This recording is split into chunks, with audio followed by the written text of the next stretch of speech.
Cultura Geral. Apoio Milton Campos, tradição e inovação para seguirmos no topo. Use sua nota antiga. Aproveite as condições especiais da Milton Campos. Caixa de Assistência OAB Nova Lima. Caminho seguro para os advogados de Minas Gerais.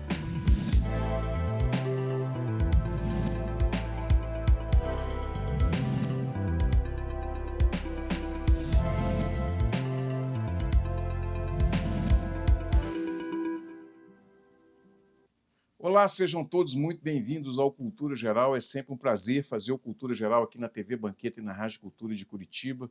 Cultura Geral que completa em 2025 10 anos, né, no ar. É um prazer muito grande, né, a gente trabalhar o Cultura Geral trazendo informações de qualidade, debates, discussões super pertinentes para a sociedade brasileira.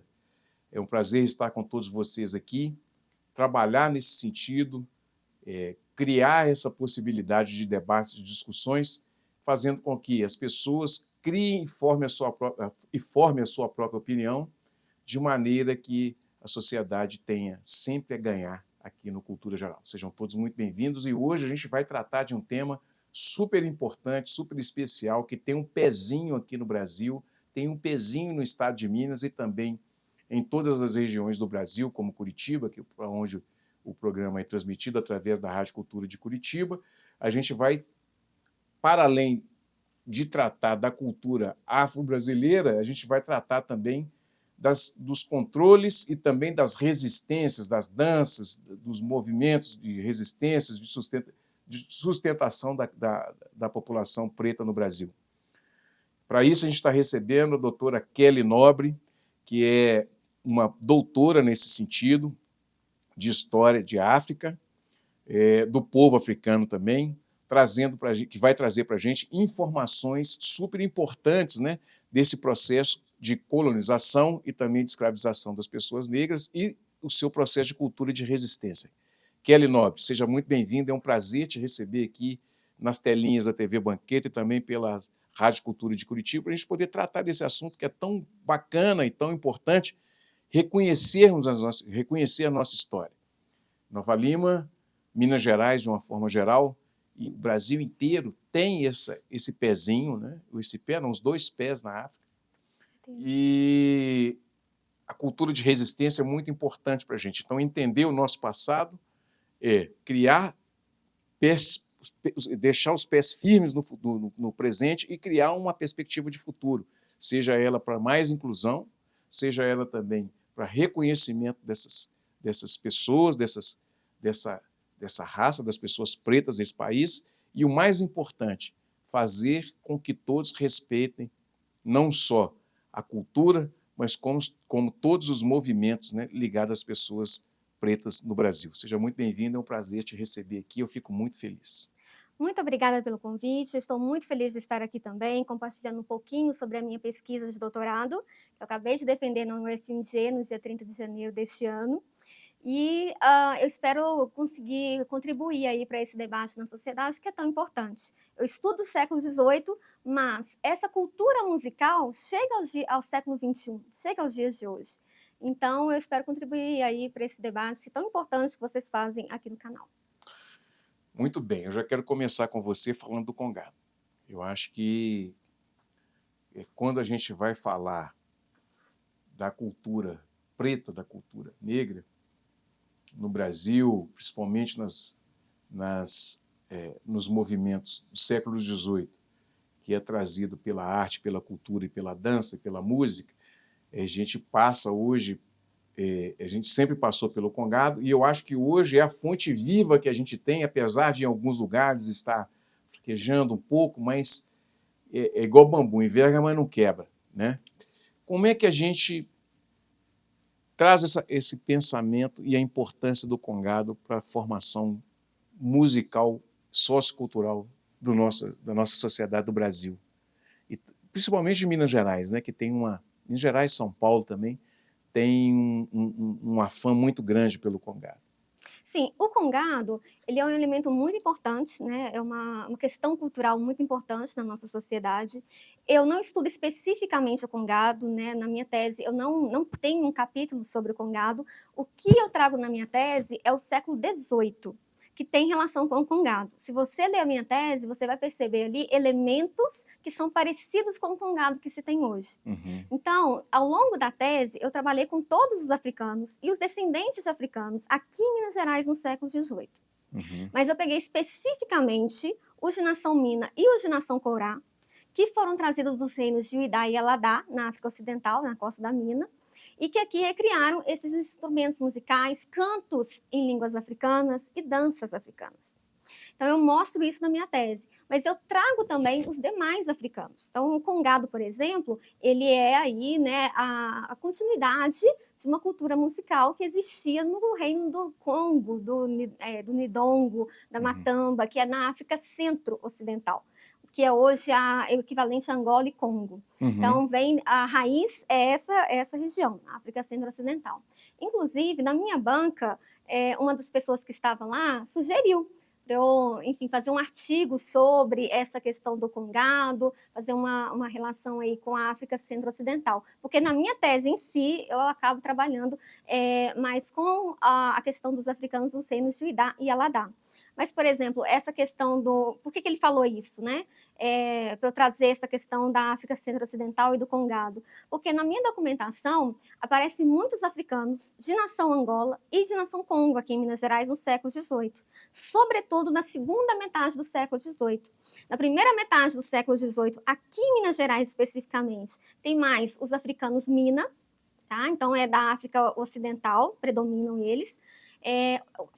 África Ocidental, gente, para quem não sabe, imagine o mapa da África, tá? Aquela parte litorânea acima, tá? Naquela parte em cima assim, do continente africano. Predominaram esses africanos, trazidos dessa região. E aí, na segunda metade do século XVIII, é que vem os africanos, principalmente das regiões onde é hoje Angola e Congo, que é a África Centro-Ocidental. Então, é a partir da segunda metade do século XIX que se observa mais essa cultura que hoje estaria ligada ao congado. Uhum. Tá?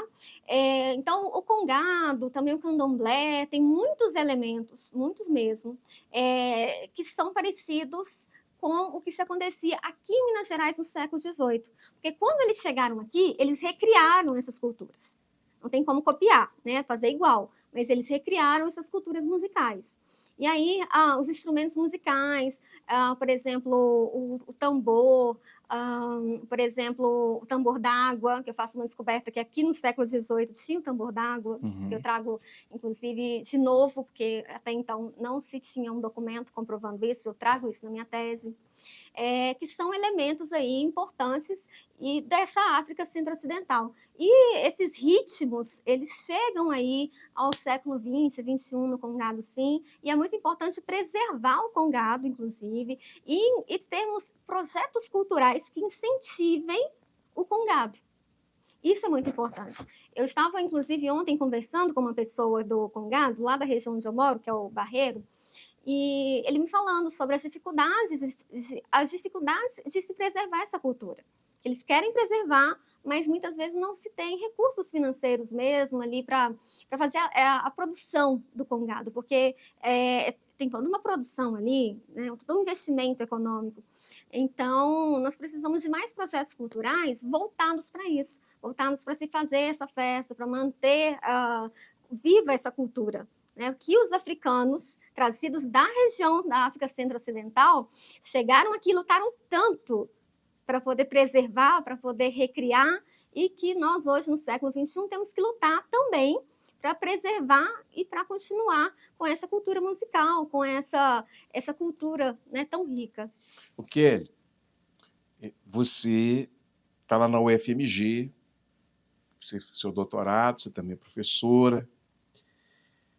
Falta cabedal intelectual para entender essa dinâmica de preservação dessas culturas? Eu digo capital intelectual não das pessoas que praticam a arte em si, mas dos gestores públicos, por exemplo, entender que ele está entranhado naquela cultura ali, e às vezes tem sofrimentos que ele não entende, mas é que quando o tambor toca dá um alívio, né? Então por isso que o carnaval é o que é, né? Por isso que quando você sobe para Parintins é o que é, porque você tem as culturas indígenas, você tem as culturas africanas e você tem a europeia. Isso tudo se mistura na nossa... Por isso que é miscigenado, né? Nós somos mistura de 3 culturas ou mais, né? Então, você acha que falta cabedal intelectual para quem administra os recursos públicos entender essa dinâmica da importância da efetivação do investimento nas culturas?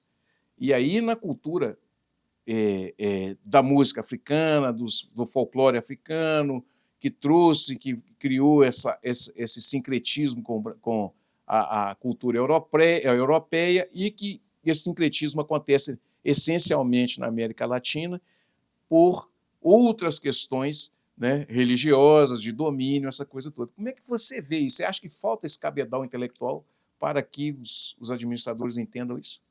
Eu acho que não. Na verdade, o que faltam aos administradores é formar essas pessoas que estão nos terreiros de candomblé, que estão nos congados, a disputarem os editais de cultura, capacitá-los para isso e informar que eles podem disputar esses editais de cultura. Por quê? A UFMG, por exemplo, tem alguns projetos de extensão, etc., mas esses projetos de extensão não são suficientes. Na UFMG, infelizmente, inclusive, muitas pessoas acabam... E não é só o caso da UFMG, tá? O que eu observo no campo intelectual mesmo. Se produz pesquisa e as pessoas ficam muito encasteladas dentro das universidades e não saem ali para fora, entendeu? E quando saem, parece que elas vão ali numa nuvem. Elas não vão de carro, nem de Uber, nem de ônibus, nem a pé, né? Elas estão ali muito realmente encasteladas. Então, eu acho que falta um pouco aí de vontade de levar para essas pessoas essa possibilidade de disputar editais culturais, inclusive através da Lei Rouanet, da Lei de Incentivo à Cultura dos Estados também. Acho que falta também as universidades fazerem essa capacitação para essas pessoas disputarem esses editais. No ano passado, eu desenvolvi um projeto lá na Vila Semig, no Barreiro, tá? Na região metropolitana. Eu desenvolvi um projeto chamado Teatro na Periferia, que consistia em aulas de teatro para as pessoas de lá, gratuitas, e eles, no final do ano, encenaram uma peça de teatro baseada na minha tese de doutorado, que eu escrevi através de documentos, etc., e que o professor de teatro deles me ajudou, né, fazendo ali a adaptação para o teatro. E eu acho que nós precisamos sair disso também e ir ao congado, ir ao candomblé. Andei conversando com algumas pessoas sobre isso, inclusive. Vou dar um curso, uma capacitação gratuita lá no Barreiro, inclusive convidar todos, tá, que quiserem participar, é gratuito. Me chama no Instagram, que eu vou começar a fazer uma lista de espera. Vai ser no Centro Cultural Urucuia, lá no Barreiro. E só falta marcarmos a data e o horário, tá? Mas qualquer pessoa pode fazer esse curso. É justamente uma capacitação para as pessoas escreverem projetos culturais. Inclusive, vai abrir agora para a Prefeitura de Belo Horizonte, né? Então, por isso que eu vou fazer essa capacitação. E para as pessoas aprenderem a fazer isso. Uhum. Isso é interessante porque tem os terreiros de Umbanda, tem os de Candomblé, tem as guardas de Congado, né? E aqui, eu não sei ainda, até perguntei aqui agora, se a Juliana Rocha ainda está na Secretaria de Cultura, que é um braço muito forte da cultura negra aqui em Nova Lima, que tem ajudado muito os terreiros, as guardas a entrarem nesses editais, a conseguir esses editais. Porque, na realidade, as pessoas também que estão nesses espaços também não são diferentes né, de outras pessoas de periferia que também é segregado com uma má formação acadêmica, né? Então precisa de pessoas como você, pessoas como a Janaína Lírio, que é a minha a minha prima e tudo, que a Juliana Rocha, pessoas que têm esse cabedal, que conseguem fazer isso e trabalha essa condição do sujeito, né, conseguir fazer esse trabalho que é participar dos editais, né? Essa capacitação, você pensa nela para as pessoas que estão ali dentro daqueles espaços ou as pessoas que é da comunidade, que qualquer pessoa pode participar? Qualquer pessoa pode participar, tá? A questão lá é só o espaço. Tem que comportar o número de pessoas, mas o teatro lá é um teatro grande. Inclusive, nós apresentamos a peça de teatro lá no ano passado. Então, é um espaço grande e eu vou dar essa capacitação para qualquer pessoa que queira participar. É claro que eu tenho contato, né, com as pessoas do Congado, com as pessoas do terreiro, né? Sim. Inclusive, um abraço para Ana Paula, que é do Candomblé. Aliás, um abraço para Ana Paula, que é da Umbanda, lá no Barreiro.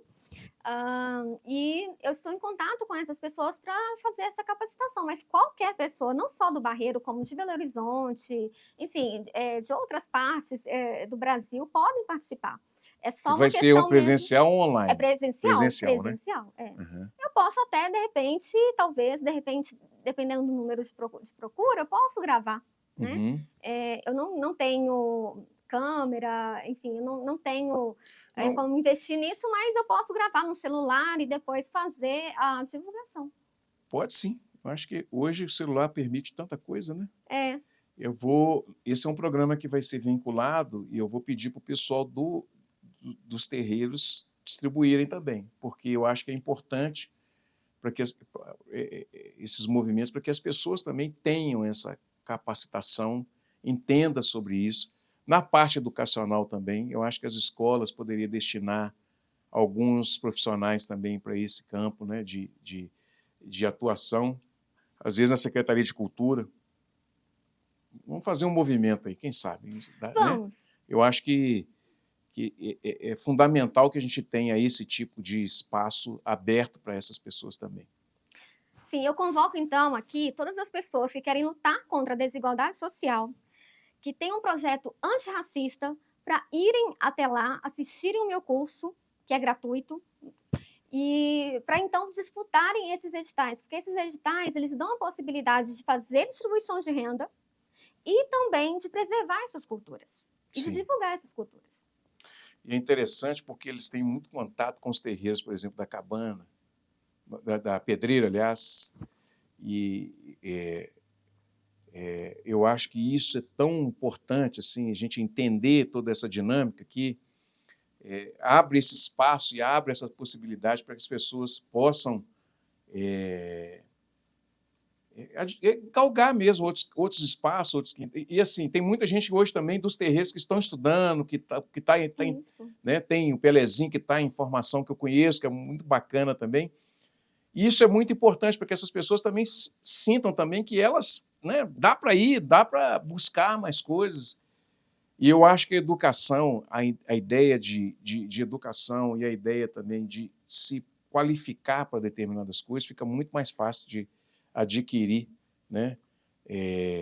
Como dizia Pierre Bourdieu, você consegue melhorar o seu capital cultural, né? Sim, e eu acho que também as comunidades quilombolas também podem participar desses editais e devem participar desses editais. Inclusive, na minha tese, eu trago aí a dança de Acotundá, também chamada Acotundá, que acontecia na casa de uma africana, na região de Paracatu, aqui em Minas Gerais, no século XVIII. Essa africana, chamada Josefa Maria, de Nação Corá, ela fazia essa dança, que era, na verdade, um ritual, onde acontecia essa dança de Acotundá, tá? Um ritual religioso, e nesse ritual religioso acontecia casamentos, acontecia ajuda financeira para se comprar alforria de quem ainda era escravizado, ela já era forra, muitas das africanas que participavam e eram lideranças nesse ritual eram forras. Então, havia toda uma comunidade ali formada, inclusive eu encontrei até moedas da Costa da Mina. Estava escrito exatamente assim no documento. Moedas da Costa da Mina. Então, eles recriaram até moedas africanas lá. Então, assim, é algo muito importante essa dança de Jacotundá, que acontecia em Paracatu. E hoje se tem lá uma comunidade quilombola, tem até, inclusive, aí os parentes dessa Josefa Maria de Nação Courá. E eu quero fazer um documentário, já estou em contato, inclusive, com a Federação Mineira Quilombola, para fazermos um documentário sobre a Josefa Maria, no século XVIII, e hoje o quilombo que lá está. Até porque tem uma questão importante que eu trago na minha tese, que é o fato de que ela morava no Morro dos Macacos, uma região mineradora, que, na verdade, se descobriu o ouro um pouco antes dela ser denunciada à Inquisição. Então, antes disso, a casa dela estava lá e acontecia esses rituais constantemente nos sábados à noite. Acontecia esses rituais no sábado à noite. E ela, então, distribuía ali entre as pessoas ouro durante esses rituais também, acontecia isso. Além acontecia ali na casa dela a distribuição de ouro, tá? Inclusive aos noivos era dado ali uma pepita de ouro. E quando se descobriu o ouro ali, é que se teve todo um interesse em denunciá-la à Inquisição e prendê-la. Porque na casa dela, a casa dela estava localizada numa região aurífera, numa região muito rica em ouro. Inclusive, atualmente lá tem uma mineradora explorando ouro, até hoje, em pleno século XXI.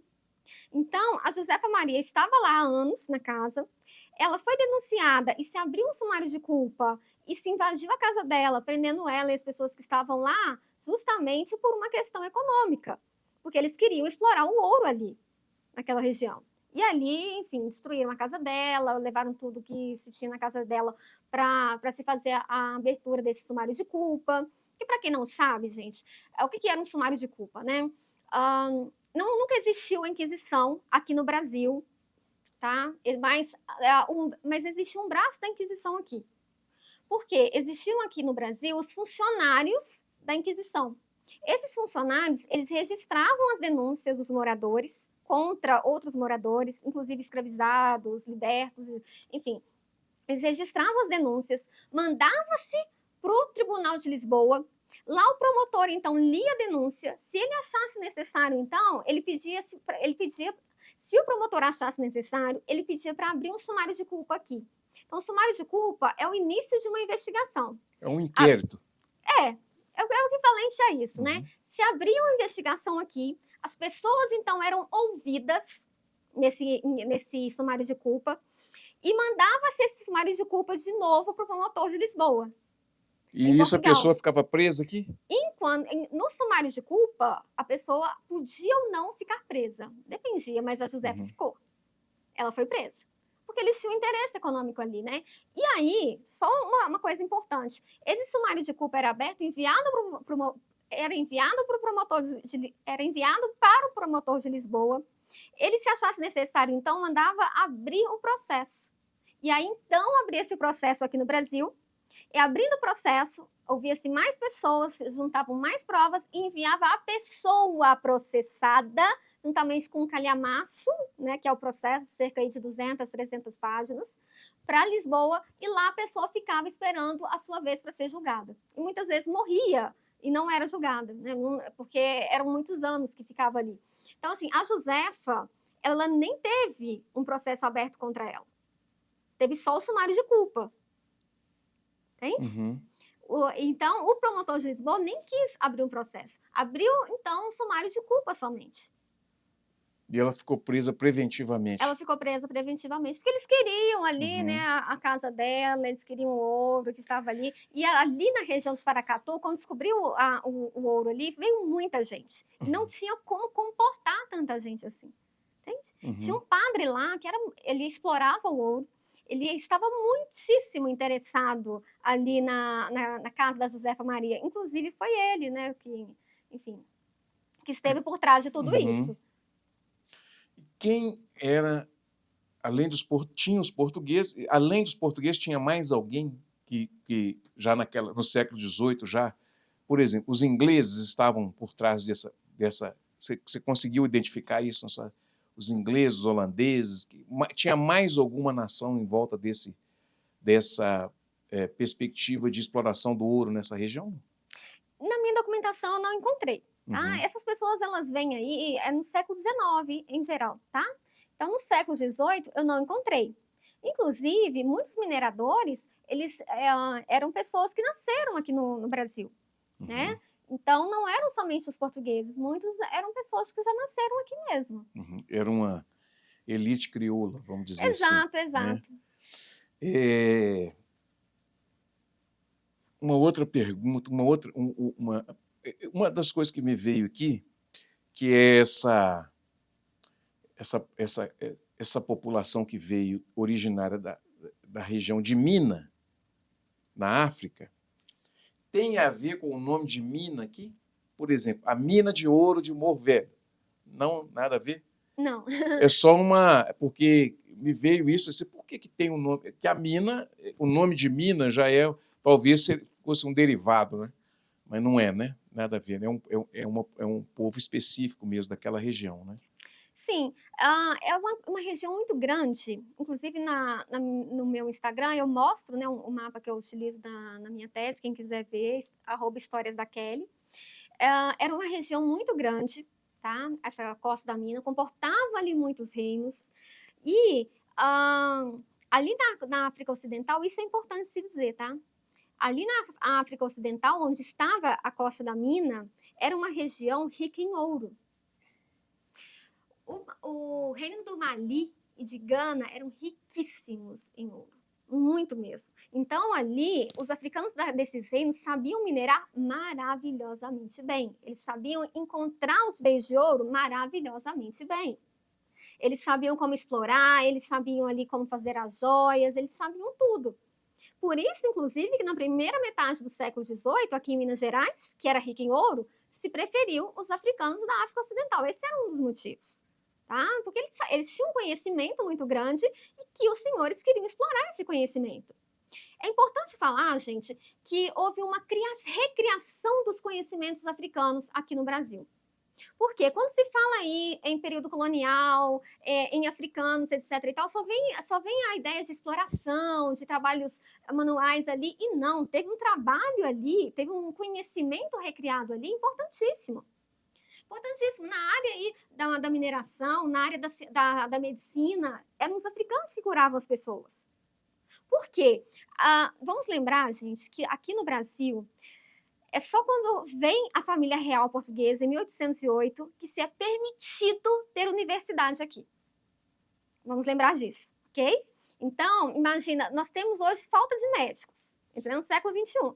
Imagina no século XVIII, em que não se podia ter universidade aqui no Brasil, em que era proibido por lei.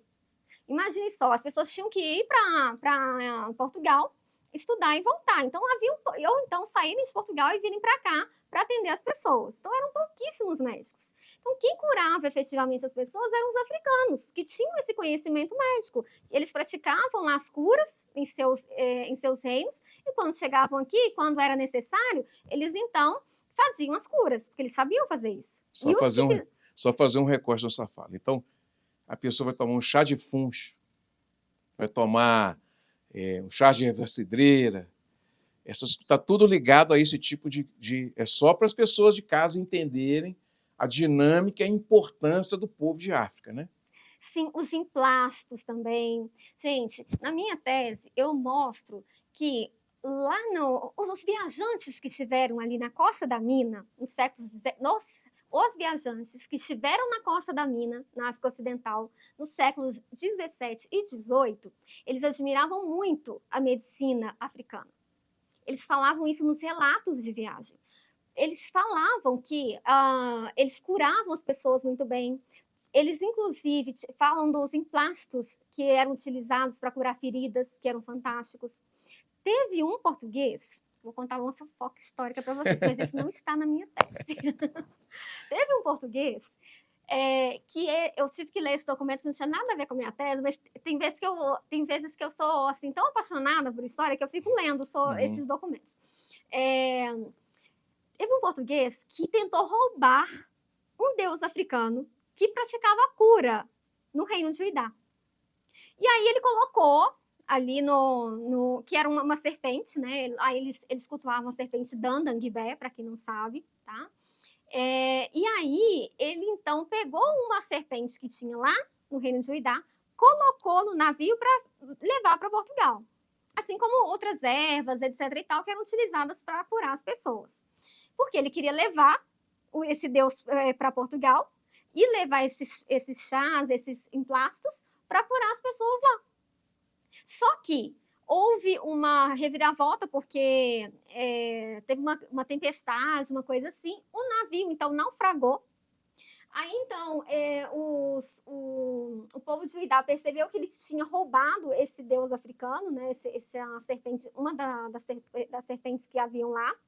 E aí, então, esses portugueses que sobreviveram a esse naufrágio, eles foram expulsos, enfim, eles receberam ali o tratamento necessário, né, diante do fato de eles terem tentado roubar um deus, né, do reino de Juidá.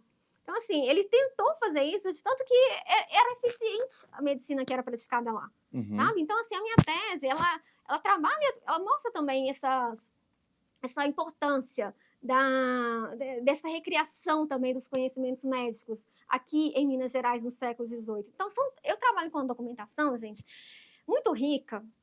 Inclusive, eu tenho um banco de dados inédito, tá? 2, na verdade, né? Um que é com os cadernos do promotor e o sumário de culpa, e outro só com os processos contra a população negra aqui em Minas Gerais no século XVIII. E aí, essa documentação pode ser utilizada também para se estudar a história da medicina. Para alguém que queira fazer um mestrado, um doutorado, uma monografia, uma iniciação científica nessa área de história da medicina. Quem vai adorar isso aí vai ser Janaína, do terreiro de Pai Benedito de Aruana. Vai adorar conversar com você sobre isso. Sobre todo esse documento esse documento que você produziu, que você tem e tal. Ela vai adorar te conhecer. Vou conversar com ela. Deixa eu fazer só um intervalinho. Deixa eu fazer o primeiro intervalo. O papo fica bom, gente. Eu tenho os 2 pezinhos lá na África, com a mão, com tudo e tal. Atolado na África. E a gente vai entusiasmando aqui e o negócio vai seguindo. Então, mas não saia daí, a gente vai voltar daqui um minutinho para a gente continuar esse papo super importante nesse programa super especial de cultura geral, 10 anos em 2025. A gente não pode perder esse foco de discutir o que fez da sociedade brasileira, o que tem feito da sociedade brasileira chegar até esse ponto que a gente está, sem esquecer o passado, trazendo para todos nós aquela história de pertencimento onde nós estamos todos envolvidos, que é a cultura africana, a cultura indígena e também a cultura europeia. A gente não tem como fugir disso. Mas a África tem um papel crucial na formação da população brasileira e está aí colocado, né? Quem ensinou agricultura, pecuária e metalurgia para o Ocidente foram eles. Então, fomos nós, né? Eles não, fomos nós, que eu estou dentro disso aí. Então, não saia daí, um minutinho só, nós estaremos de volta aqui na TV Banquete, na Rádio Cultura de Curitiba.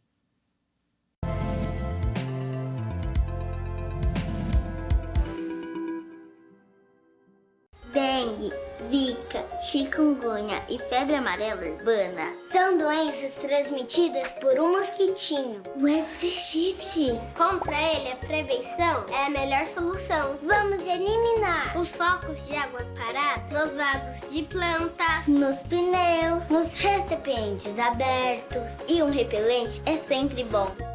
Vamos juntos com a LBV. Diga sim à prevenção. Apoio TV Banqueta.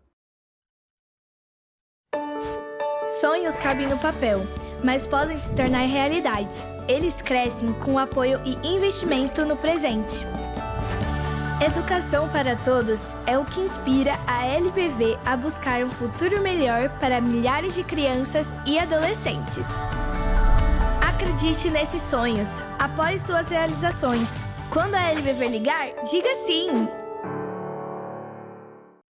Dengue, zika, chikungunya e febre amarela urbana são doenças transmitidas por um mosquitinho, o Aedes aegypti. Contra ele, a prevenção é a melhor solução. Vamos eliminar os focos de água parada nos vasos de plantas, nos pneus, nos recipientes abertos. E um repelente é sempre bom. Vamos juntos com a LBV. Diga sim à prevenção. Apoio TV Banqueta.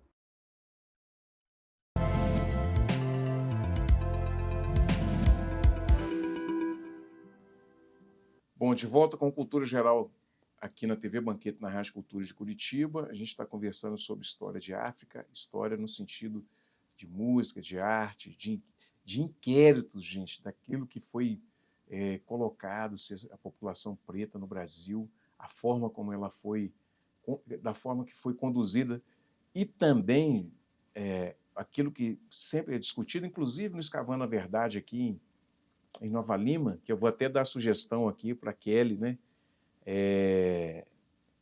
Trazer essa discussão também para o Jornal Impresso sobre Escavando a Verdade em Minas, porque eu acho que o material que ela tem é um material muito importante. E ela fala da arte, da cultura, da resistência negra no Brasil, essencialmente em Minas Gerais. Kelly, nós falamos de Paracatu, o Ouro. Quais são as outras personalidades pretas, né, do Brasil que sofreram com essa perseguição que está no seu documento? Então, muitas delas, tá? Eu queria trazer aqui o caso, na verdade, de um descendente de africanos, que é o Mexias. O Mexias, ele era um músico que tocava em banda aqui em Minas Gerais no século XVIII. E quando chegou o bispo, o primeiro bispo aqui de Minas Gerais, ele, então, não aceitou uma ordem desse bispo, que era de revisar os papéis. Os mestres de capela deveriam revisar os papéis, que eram as partituras na época, tá? Para, então, as bandas de música poderem tocar. Então, isso tirava parte da liberdade dos músicos e dava muito poder para esses mestres de capela. O Mexias, então, que era um descendente de africanos, né?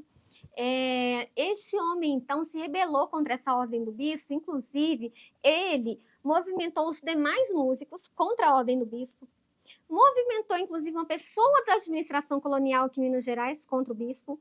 Eles, então, mandaram para a coroa portuguesa uma carta em protesto contra essa ordem do bispo. E o rei português, então, ficou do lado deles e mandou o bispo recuar. O rei português disse que seria um perigo muito grande que aqui em Minas Gerais tivesse um motim por causa disso. Por quê? Eu mostro na minha tese que os africanos, eles recriaram os instrumentos musicais de suas nações, inclusive está escrito assim, tá? Instrumentos musicais de suas nações, aqui nas Irmandades Católicas.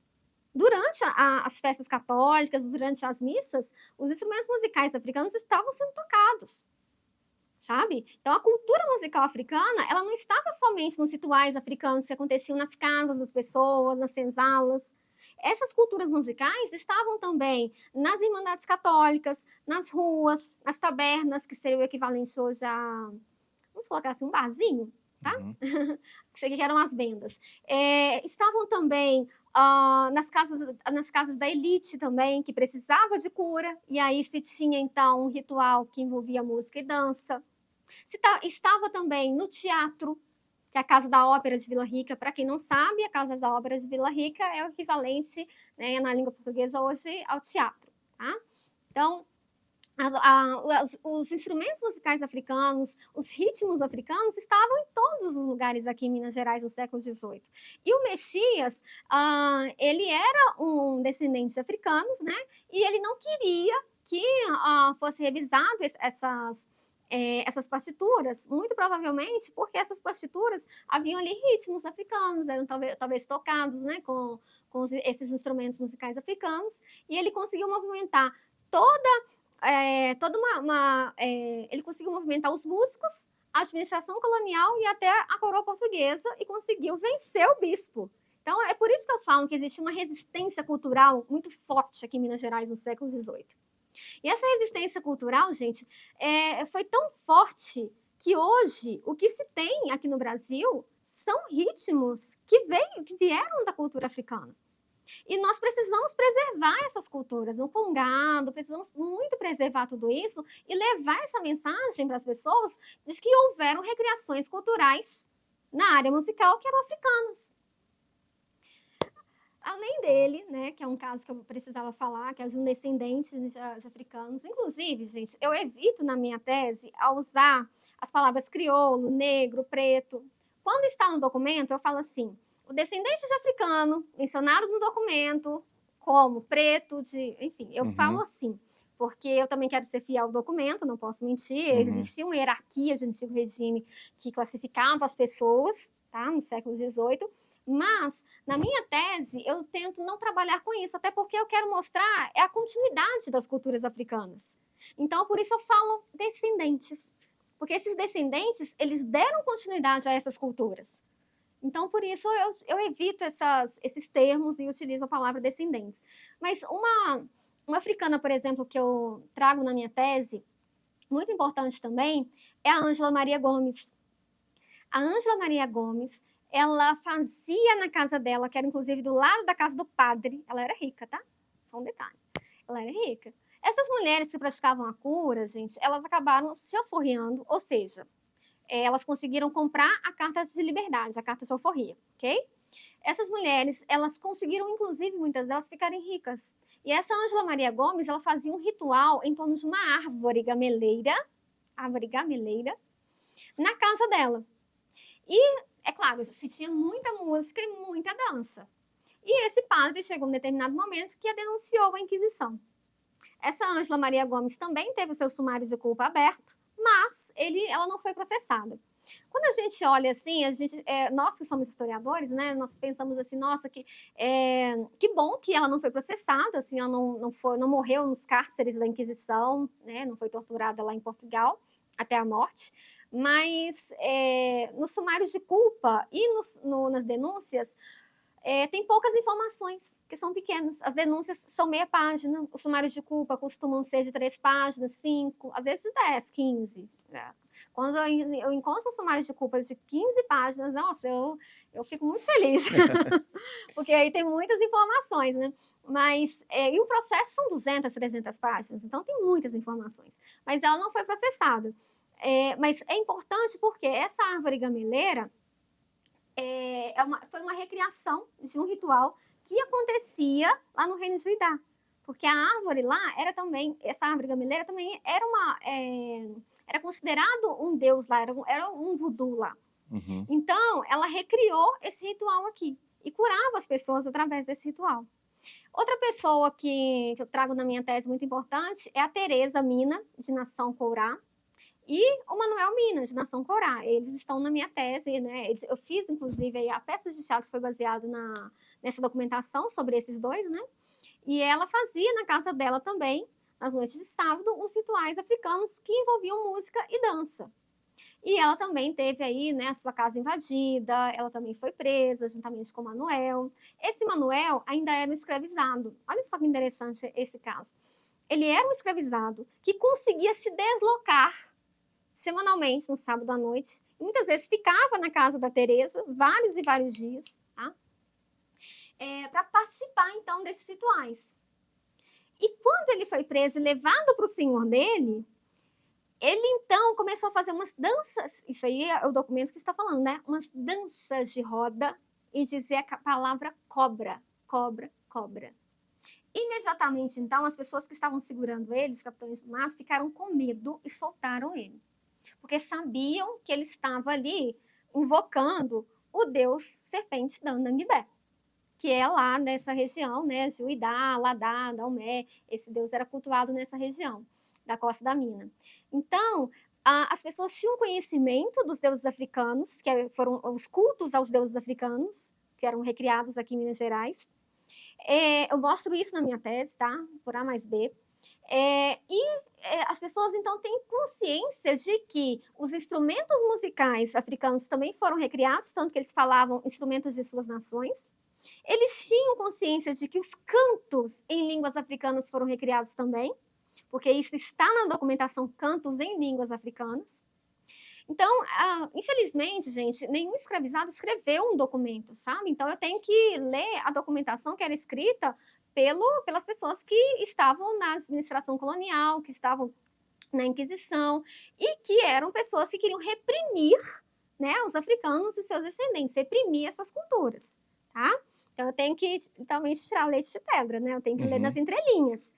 Mas eles sabiam que os cantos eram em línguas africanas, tanto que eles escreveram.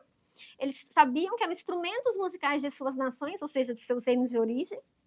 Eles sabiam de tudo isso. porque era muito claro que eles recriaram seus conhecimentos aqui em Minas Gerais no século XVIII. É por isso que eu bato tanto na tecla que houve uma resistência cultural, e é por isso que eu trago o conceito, eu crio o conceito de agência pela via do conhecimento. O que é uma agência? É uma ação concreta pela via do conhecimento, um conhecimento que eles recriaram aqui e que eles utilizaram para resistir culturalmente ao poder estabelecido, o poder da igreja, o poder colonial, o poder dos senhores. E através disso, então, eles resistiram bravamente, né, a esse processo tão cruel, violento, terrível, que foi a escravização de pessoas. Inclusive, um dado importante, gente, é que nós, na academia, dentro das universidades, estamos utilizando o termo escravizados e não mais escravo, ok? Por quê? O termo escravizados remete ao fato de que a pessoa, ela não nasce escravizada, né? Ela não nasce uma escrava. Isso não existe. A palavra escravo, ela naturaliza. Parece que sempre foi assim. Não é. Ninguém nasce escravizado. A pessoa, ela é escravizada diante de um determinado processo histórico, que são as guerras, enfim. E as pessoas que são escravizadas ao nascerem, né, de mães escravizadas aqui no Brasil, elas também não nasceram escravizadas. Elas foram escravizadas também diante de um processo histórico, que são as leis. As leis que estavam vigentes naquele período. Né? Vamos lembrar que a escravidão, gente, foi uma instituição legitimada moralmente e judicialmente. Então, era por causa das leis que este bebê tornava-se, então, uma pessoa escravizada, ok? Então, por isso, nós estamos aí utilizando os termos, né, o termo escravizado. Isso é muito importante de se falar. Muito importante. Eu acho que uma das coisas mais importantes é entender que a coisificação, né, o sujeito que virou coisa, né, ela é por um fator de... essa questão da propriedade tinha uma razão econômica de ser. Né? E isso tem que ficar muito claro para as pessoas. Né? As pessoas foram colocadas como objeto e como... Hoje há a briga, né, para a gente não coisificar os animais. Né? Isso já existia lá atrás com os seres humanos. Né? Então, a igreja foi, naquela época, ela que disse, né, que o negro não tinha alma, a pessoa preta não tinha alma. Então, já que não tem alma, a gente pode escravizar, e assim sucessivamente. Então, dentro desse conceito moral, está por aí, né, Kelly? Está por aí? Sim. Esse conceito moral, ele é justamente a igreja que legitima. Né? A igreja católica que legitima. Gente, eu não estou falando mal da igreja católica, ok? Inclusive, eu já dei aula sobre a Inquisição, chegou uma mãe lá falando que eu estava falando mal da igreja católica. Eu tive que explicar. Minha senhora, eu sou católica, apostólica, romana, batizada, crismada, fiz primeira comunhão e a JC. E, enfim, eu não estou falando mal, eu estou historicizando. Eu estou falando a verdade sobre um período histórico, que inclusive a igreja católica já pediu perdão pela Inquisição, né? Já pediu perdão aí por essas coisas terríveis que fazem parte da história da igreja católica. Né? A Igreja Católica, ela legitimava a escravidão, sim, com base aí em um trecho da Bíblia. Infelizmente, as pessoas podem legitimar tudo que elas quiserem, né? Elas pegam ali uma premissa, que é verdade, misturam com uma mentira, isso aí é filosofia, né? E aí, então, coloca depois uma verdade e a pessoa, então, conclui que é tudo uma verdade. Mas eles fizeram isso para poder legitimar a escravidão das pessoas. A fake news não está aí desde hoje. A notícia falsa não está aí. Não, já tá aí ninguém inventou, né, gente? Ninguém inventou. Bom, gente, chegamos ao final desse bate-papo super bacana, super enriquecedor, né?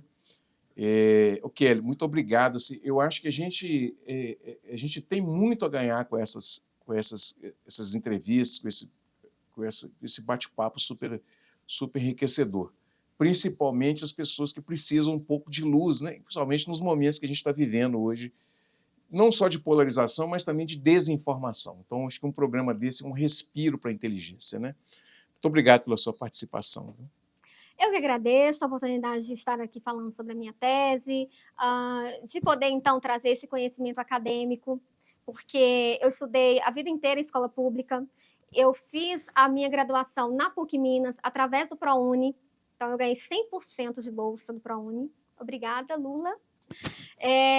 Então, assim, eu poder dividir um pouco do meu conhecimento que eu adquiri ao longo da minha vida com dinheiro público é, para mim, uma honra e um dever. Eu fiz essa graduação através, então, da bolsa do ProUni, depois eu fiz especialização na UFMG, na Universidade Federal de Minas Gerais, eu não paguei nada. Depois eu fiz o meu mestrado na UFOP, que é uma universidade federal também não paguei nada, e recebi uma bolsa para desenvolver minha pesquisa, que eu passei muito bem colocada, né, em um dos primeiros lugares, e fiz também meu doutorado na UFMG, que é a Universidade Federal, muito de excelência, né, inclusive, uma das melhores do Brasil e do mundo.